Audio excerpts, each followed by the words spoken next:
ชาเลนจ์30มื้อเว้าหน้ากล้อง60วิเนาะมามื้อนี้สิเปลี่ยนอาชีพอีกแล้วเมื่อกี้ organizer เนาะเมื่อวานนี้มามื้อนี้สิเปลี่ยนเป็น graphic designer graphic designer เป็นคนออกแบบโปสเตอร์หั้นนะตอนนั้นเราก็เรียนพวก Photoshop เนาะโปรแกรมตัดต่อเรียน Photoshop เรียน Illustrator เรียนตัว AI Adobe AI แล้วก็ได้ลองเฮ็ดได้เรียนPremiere Pro ได้เรียนAfter Effects แล้วก็ไปลองสมัครเวียกแต่เป็นสมัครเวียกออนไลน์เนาะตอนนั้นไปสมัครอยู่Upwork อยู่Fiverr เนาะน่าจะ2แอปนี้แล้วก็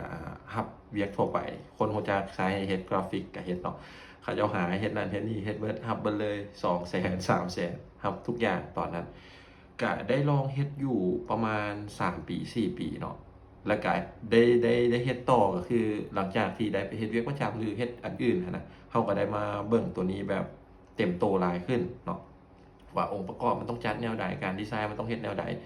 แล้วก็ได้ไปต่อยอดกับหลายๆอย่างเนาะก็ถือว่าเป็นอันหนึ่งที่เราเรียนไวๆด้วยตัวเองแล้วก็ไปใช้ในเวียกจริงในบางอย่างเนาะแล้วก็รับเวียกออนไลน์ได้ตอนนั้นอันนี้กราฟิกดีไซเนอร์นาทีหนึ่งประมาณนี้เดี๋ยวมื้ออื่นเราเบิ่งอีกว่าสิเป็นอิหยังเนาะเฮาสิเปลี่ยนอาชีพไปอีก